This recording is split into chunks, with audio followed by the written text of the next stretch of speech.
তো বন্ধুরা, আজকের ভিডিওটা কোনো কমেডি পারপাসে নয়। তো আজকের ভিডিওটা হচ্ছে একটা সিরিয়াস ভিডিও। তো দেখতে পাচ্ছ, এই দাদার বাড়িতে চলে আসছি, আমাদের পাশের গ্রামে খড়িকা নামক গ্রাম। তো এই দাদা 2 বছর ধরে ব্রেন টিউমারে ভুগত। প্রায় চেক আপ করার পেছনে বা এমনি নর্মাল ট্রিটমেন্টের পেছনে অনেক টাকা খরচ হয়ে গেছে, প্রায় 7 থেকে 10 লাখ টাকা। তো এখন আরও 10-15 লাখ টাকার প্রয়োজন।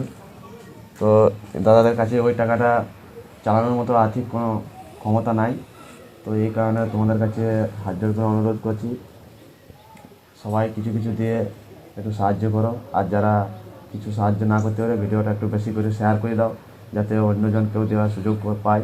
এই নলটা, আমার স্বামীর যে নলটা লাগানো আছে, এটার দ্বারা সে নিঃশ্বাস, কফ, এটার সাহায্যে সব কিছু বেরোচ্ছে। এটার সাহায্যে সে নিঃশ্বাস গ্রহণ করছে। হ্যাঁ, 2 বছর ধরে আমার স্বামী চিকিৎসা চলছে। ভুবনেশ্বরে দেখানো হচ্ছে, আর ট্রিটমেন্ট করানো হচ্ছে। কোনো তোমাদের হাতে সময় আর কতদিন আছে? আমাদের ডেট দিয়েছিল 15 তারিখে। আমরা টাকার অভাবের জন্য আমরা নিতে পারিনি, ডেট পেরিয়ে গেছে। আপাতত সাহায্য চাইছি আপনাদের কাছে। আপনারা যতটা সম্ভব আমার স্বামীকে বাঁচিয়ে দিন। দাদাটার লাস্ট ডেট ছিল 15 ডিসেম্বর, তো সেইটা টাকার অভাবে যেতে পারেনি, ডেট পেরিয়ে গেছে। আমরা এখন আসছি আজকে 2 জানুয়ারি, মানে প্রায় 17 দিন হয়ে গেছে। তো নিচে ব্যাঙ্ক অ্যাকাউন্ট আর স্ক্যানার দিয়ে আছে, তোমরা যতটা সম্ভব সাহায্য করো।